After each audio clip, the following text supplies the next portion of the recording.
mahasiswa HTN semester 3 angkatan 7, absen 1 dan absen 2. Sahabat saya Alam Alamisyah dan saya Adam Habibul Ihwan akan berinteraksi mengenai tema yang berjudul pasal nikah dan juga khitbah.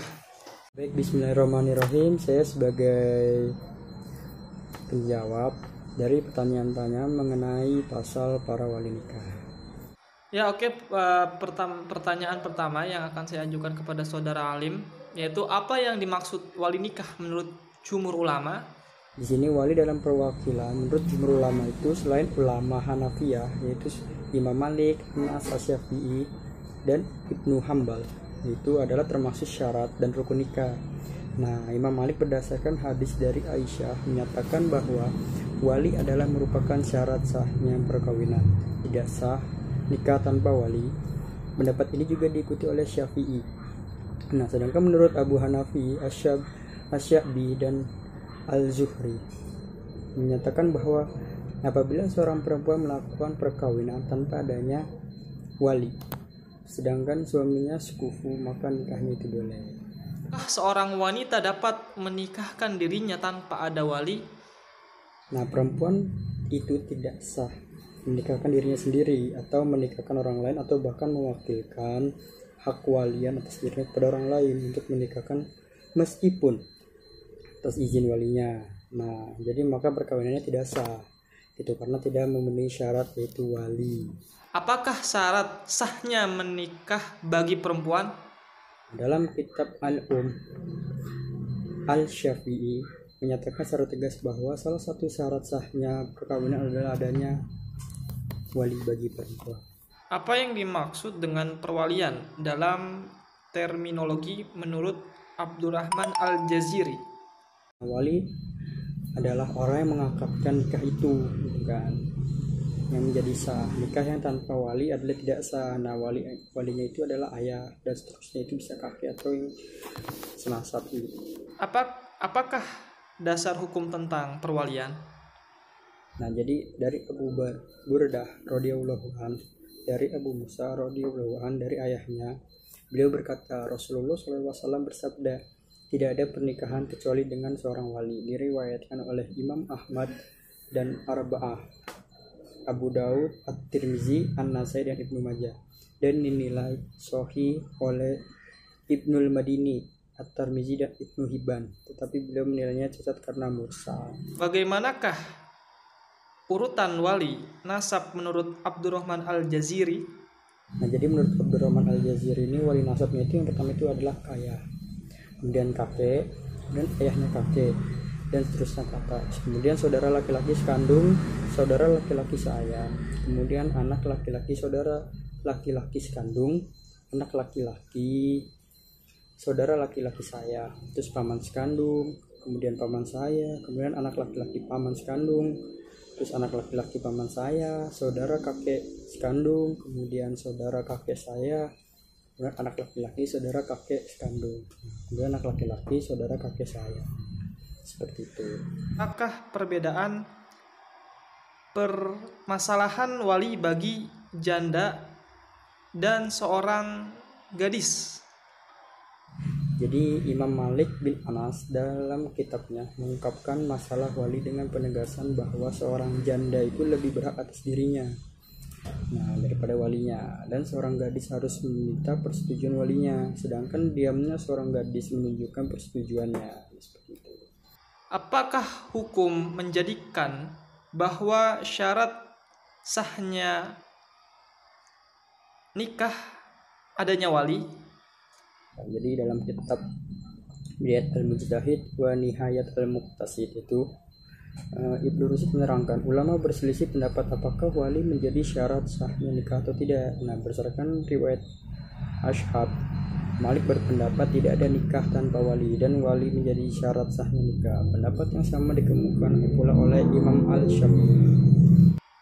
Mengapa wanita harus berada dalam kekuasaan walinya dalam akad nikah?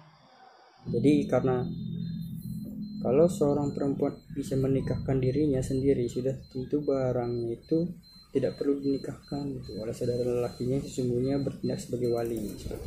Apakah dasar hukum yang menjadikan bahwa tidak sahnya menikah bagi wanita yang dinikahkan wanita lain sebagai walinya?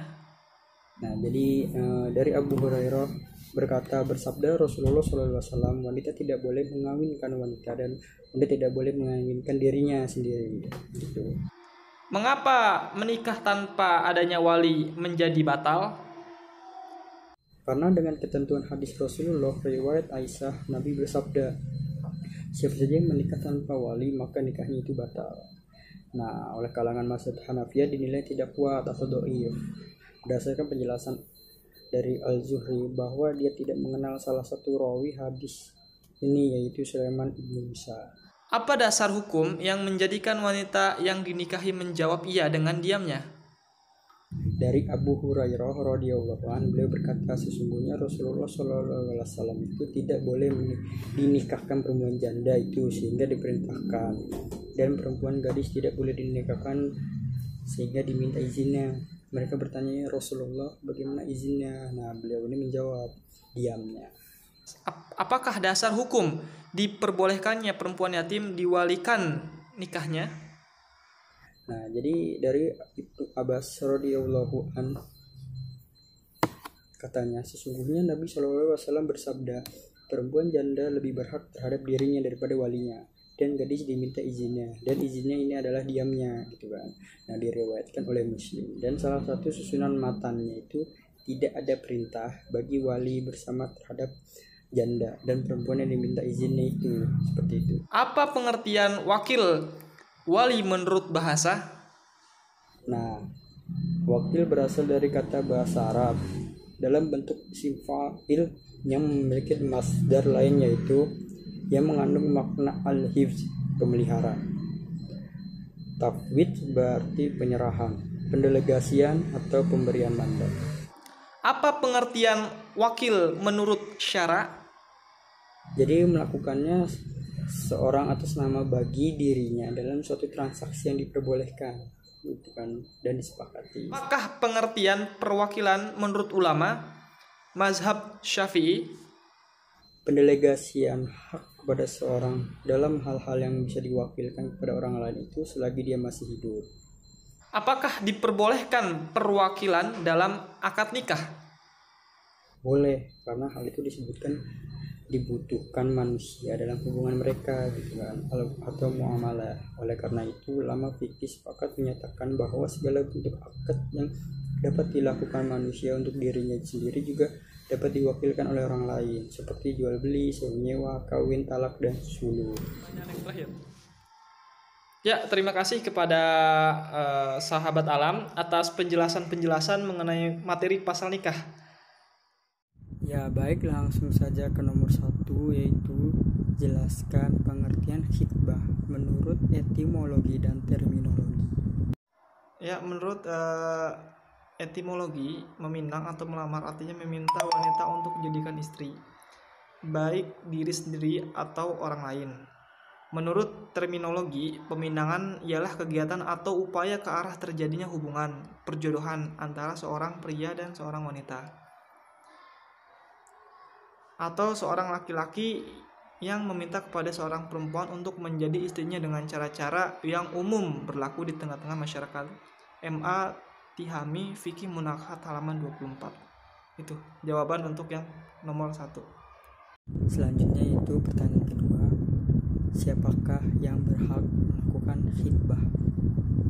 Pada asalnya, khitbah dilakukan oleh pihak lelaki kepada pihak perempuan. Akan tetapi hukum syara menetapkan perempuan boleh meminang lelaki berdasarkan hadis dari Sahal bin Sya'ad.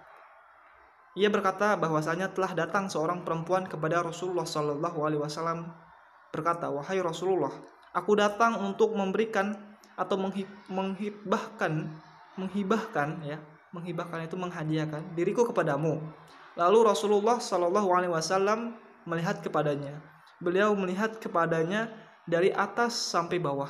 Kemudian beliau menundukkan pandangannya, Maka tak kala perempuan itu melihat bahwasanya beliau tidak memutuskan sesuatu tentang dirinya, ia pun duduk. Hadis riwayat Bukhari nomor 5126 dan Muslim nomor 1425. Pertanyaan ketiga yaitu apa gambaran lafaz khitbah dan apa tujuan khitbah itu? Ya, jawaban pertanyaan yang ketiga, lafaz khitbah merupakan bahasa Arab standar yang terpakai dalam pergaulan sehari-hari. Terdapat dalam Al-Quran sebagaimana firman Allah Subhanahu wa Ta'ala dalam surat Al-Baqarah, surat kedua ayat ke-235, yang artinya, dan tidak ada dosa bagimu meminang perempuan-perempuan itu dengan sindiran. Peminangan merupakan pendahuluan perkawinan, disyariatkan sebelum ada ikatan suami istri dengan tujuan agar waktu memasuki perkawinan didasari kerelaan yang didapatkan dari penelitian, pengetahuan, serta kesadaran masing-masing pihak. Yaitu jawaban pertanyaan yang ketiga. Selanjutnya itu sebutkan dan jelaskan syarat-syarat khitbah. Ya, adapun perempuan yang boleh dipinang atau dihitbah adalah yang memenuhi 4 syarat sebagai berikut. Yang pertama, tidak dalam pinangan orang lain. Yang kedua, pada waktu dipinang tidak ada halangan syar'i, mahram atau kafir yang melarang dilangsungnya pernikahan. Yang ketiga, perempuan tidak dalam masa iddah karena talak raj'i. Dan yang keempat, apabila perempuan dalam masa iddah karena talak lain, hendaklah meminang dengan cara syiri. Itu jawaban pertanyaan yang keempat. Yang kelima adalah apa dasar hukum khitbah itu? Ya, pertanyaan kelima ya. Apa dasar hukum khitbah? Tidak ditemukan secara jelas dan terarah adanya perintah atau larangan melakukan peminangan khitbah. Oleh karenanya, menetapkan hukumnya tidak terdapat pendapat ulama yang mewajibkan. Dalam arti hukum ini adalah mubah. Ya, jadi mubah. Namun Ibnu Rus dalam Bidayatul Al-Mujtahid kitabnya itu sebagaimana dikutip oleh Amir Syarifuddin yang menukil pendapat Daulah Al-Jazhiri yang mengatakan hukumnya adalah wajib. Ulama ini mendasarkan pendapatnya kepada perbuatan dan tradisi yang dilakukan Nabi dalam peminangan itu. Ibnu Rus ya, jilid 2 nomor 2. Pertanyaan yang keenam, apakah Islam membenarkan bahwa sebelum terjadi perkawinan itu boleh diadakan peminangan atau khitbah? Ya, menjawab pertanyaan yang keenam. Agama Islam membenarkan bahwa sebelum terjadi perkawinan boleh diadakan peminangan khitbah, di mana calon suami boleh melihat muka dan telapak tangannya dengan disaksikan oleh sebagian keluarga dari pihak laki-laki ataupun perempuan, dengan tujuan untuk saling mengenal dengan jalan sama-sama melihat. Sabda Rasulullah SAW artinya apabila salah seorang di antara kamu ingin melamar perempuan, jika memungkinkan hendaklah ia melihat apa yang menarik darinya. Diriwayatkan Ahmad dan Abu Daud. Oke, selanjutnya pertanyaan ketujuh, apakah pelamar atau meminang dalam ajaran Islam ada kalanya berubah menjadi haram? Ya, menjawab pertanyaan yang ketujuh. Meskipun melamar atau meminang itu disunahkan dalam ajaran Islam, akan tetapi ada kalanya berubah menjadi haram. Hal itu terjadi karena alasan-alasan sebagai berikut. Yang pertama, melamar kepada wanita yang masih dalam masa iddah dari perceraian dengan laki-laki dengan talak raj'i, sama keadaannya dengan wanita yang sedang punya suami dalam hal ketidakbolehan untuk dipinang baik dengan terus terang atau dengan sindiran. Yang kedua, melamar wanita yang diketahui olehnya telah dilamar oleh laki-laki serta lamarannya diterima. Sabda Nabi Muhammad SAW yang artinya, janganlah salah seorang di antara kamu melamar kepada wanita yang dilamar oleh orang lain, kecuali jika pelamar yang sebelumnya telah memutuskan atau telah meninggalkan atau mengizinkan bolehnya atau perempuan itu dilamar, ya, boleh perempuan itu dilamar oleh peminang sebelumnya. Muttafaq alaih, ya. Pertanyaan yang ke-8, bagaimana akibat hukum yang ditimbulkan dari adanya prosesi peminangan? Ya, menjawab pertanyaan yang ke-8. Berkenaan dengan akibat hukum yang ditimbulkan dari adanya prosesi peminangan telah diatur dalam komplikasi hukum Islam KHI pasal 13 ayat 1 dan 2 yang berbunyi, pinangan belum menimbulkan akibat hukum dan para pihak berhak memutuskan hubungan peminangan. Yang kedua, kebebasan memutuskan hubungan peminangan dilakukan dengan tata cara yang baik sesuai dengan tuntunan adat dan kebiasaan setempat sehingga terbina kerukunan dan saling menghargai. Ada di dalam 33 komplikasi hukum Islam, ya, di situ ada penjelasan mengenai hal tersebut. Dan pertanyaan yang ke-9 itu, bagaimana cara laki-laki meminang perempuan melalui wali perempuan? Ya, menjawab pertanyaan yang 9. Cara ini paling lazim dan banyak dilakukan oleh masyarakat di berbagai belahan dunia. Dan mungkin ini pula cara yang paling konvensional dan dikenal luas oleh masyarakat. Lelaki meminang perempuan lajang melalui wali perempuan lajang melalui wali perempuan tersebut. Dalam Islam, perempuan yang masih gadis apabila menikahi harus ada persetujuan wali. Dengan demikian, apabila seorang laki-laki ingin meminang perempuan lajang, maka dia harus menyampaikan pinangan. Selanjutnya, pertanyaan yang ke-10 itu, bolehlah peminangan dilakukan oleh utusan? Ya, menjawab pertanyaan yang ke-10, meminang melalui utusan atau perantara untuk menghadapi keluarga perempuan secara langsung kepada perempuan yang hendak dijadikan istri adalah dibenarkan dalam Islam, karena Rasulullah sendiri pernah meminang Ummu Salamah dengan mengutus seseorang kepadanya. Ibid, ya kan, di dalam kitab Ibid halaman 53. Ya, baik, selanjutnya pertanyaan nomor 11 itu, bolehkah peminangan laki-laki melihat badan wanita ketika dipinang? Ya, menjawab pertanyaan yang ke-11 mengenai bagian badan wanita yang boleh dilihat ketika dipinang, para fuqaha berbeda pendapat. Imam Malik hanya membolehkan pada bagian muka dan 2 telapak tangan. Fuqaha yang lain seperti Abu Daud al-Dahiri membolehkan melihat seluruh badan kecuali 2 kemaluan. Sementara yang lain lagi melarang melihat sama sekali, sedangkan Imam Abu Hanafi membolehkan hanya telapak kaki, muka, dan juga telapak tangan. Oke, baiklah. Kemudian pertanyaan yang ke-12 itu, apa yang menyebabkan mengenai bagian badan wanita yang boleh dilihat ketika dipinang seperti itu? Ya, menjawab pertanyaan yang ke-12, silang pendapat, ya. Ini disebabkan karena dalam persoalan ini terdapat suruhan atau melihat wanita secara mutlak, ya. Terdapat pula larangan secara mutlak dan ada pula suruhan yang bersifat terbatas, yakni pada muka dan 2 telapak tangan, berdasarkan pendapat mayoritas ulama berkenaan dengan firman Allah Subhanahu wa taala dalam surat An-Nur ayat 31.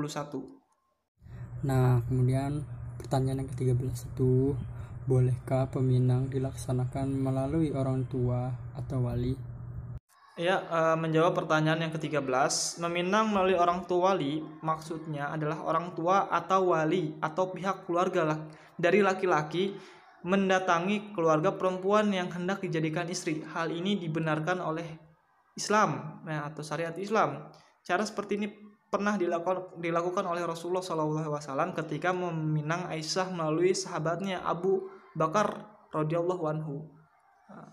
Buku atau kitab Ibid halaman 50. Pertanyaan yang ke-14 itu, bolehkah laki-laki mengkhitbah perempuan dengan sindiran di masa iddah? Ya, menjawab pertanyaan yang ke-14, perempuan yang berada pada masa iddah haram dinikahi sampai masa iddahnya selesai. Akan tetapi hukum agama tidak melarang adanya khitbah yang dilakukan laki-laki kepada perempuan yang sedang menjalani iddah. Seorang laki-laki bisa melakukan khitbah dengan sindiran kepada perempuan yang masih dalam masa iddah. Hal ini dijelaskan Allah Subhanahu wa taala dalam surat Al-Baqarah ayat 235 yang artinya, dan tidak ada dosa bagimu meminang perempuan-perempuan itu dengan sindiran atau kamu sembunyikan keinginanmu dalam hati.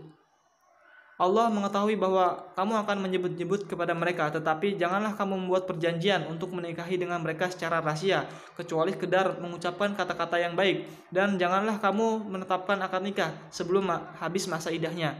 Ketahuilah bahwa Allah mengetahui apa yang ada dalam hatimu, maka takutlah kepada Allah dan ketahuilah bahwa Allah Maha Pengampun, Maha Penyantun. Pertanyaan yang ke-15 yaitu apa hikmah dan keutamaan khitbah itu sendiri. Ya, lanjut, saya akan jawab pertanyaan yang ke-15. Ia memudahkan jalan perkenalan antara peminang dan yang dipinang beserta kedua belah pihak. Dengan pinangan, maka kedua belah pihak akan saling menjajaki kepribadian masing-masing dengan mencoba melakukan pengenalan secara mendalam. Tentu saja pengenalan ini tetap berada dalam koridor syariah, yang yaitu memperhatikan batasan-batasan interaksi dengan lawan jenis yang belum terikat oleh pernikahan. Demikian pula dapat bisa saling mengenal keluarga dari kedua belah pihak agar bisa menjadi awal yang baik dalam mengikat hubungan persaudaraan dengan pernikahan yang akan mereka lakukan. Ya, penjelasan ini ada dalam buku Cahya di Takarawian, ya, dengan judul Aku Ingin Meminangmu, halaman 32. Kemudian pertanyaan yang ke-16 yaitu bagaimana pergaulan seseorang yang belum melakukan pernikahan, yang dimana ia masih baru selesai melaksanakan peminangan. Jawaban yang ke-16 mengenai pergaulan seorang yang belum melakukan pernikahan, yang mana ia masih baru selesai melaksanakan peminangan, maka ada larangan baginya yang menjadi tolak ukur dalam mengadakan pergaulan kepada perempuan yang dipinangnya. Pergaulan bagi orang yang masih dalam tunangan adalah terlarang mutlak secara syar'i. Untuk berdua-duaan tanpa didampingi mahram si perempuan yang bijaksana dan mengerti batasan-batasan agar mengenai pergaulan antara laki-laki dan perempuan, sehingga keduanya diharapkan dalam ikatan khitbah untuk menjaga kehormatan, kemuliaan, dan harga diri masing-masing. Pertanyaan ke-17, apa kesempatan yang bisa dilaksanakan sesudah kedua belah pihak melaksanakan khitbah? Jawaban yang ke-17, pada masa tunangan itulah kedua belah pihak memiliki kesempatan dan berusaha mengenal calon pasangan hidupnya dengan batasan-batasan yang telah diatur oleh Islam. Kalau ternyata ada kesesuaian, maka perkawinan dapat dilangsungkan, tetapi kalau terdapat ketidaksesuaian boleh ditangguhkan atau boleh dibatalkan secara arif atau bijaksana. Pertanyaan ke-18, bolehkah laki-laki dan perempuan berdua-duaan tanpa adanya mahram meskipun sudah bertunangan sampai ada ikatan suami istri? Ya, menjawab pertanyaan yang ke-18, Islam dengan tegas melarang laki-laki dan perempuan berdua-duaan tanpa adanya mahram meskipun sudah bertunangan sampai ada ikatan suami istri. Orang yang berkhalwat berdua dikhawatirkan mudah melakukan sesuatu yang dilarang oleh Allah Subhanahu wa taala. Sebagaimana sabda Nabi Rasulullah SAW yang artinya dari Ibnu Abbas dari Nabi SAW bersabda, janganlah seorang laki-laki bersama dengan seorang perempuan, melainkan hendaklah beserta ada mahramnya. Hadis riwayat Bukhari dari buku Ibnu Hajar Al-Asqalani Bulughul Maram. Abdul Karim Ar-Rifai ringkasan Taghib wa Tahrib. Pertanyaan yang ke-19, sebutkan hadis yang memerintah seorang laki-laki boleh melihat terlebih dahulu perempuan calon pinangannya.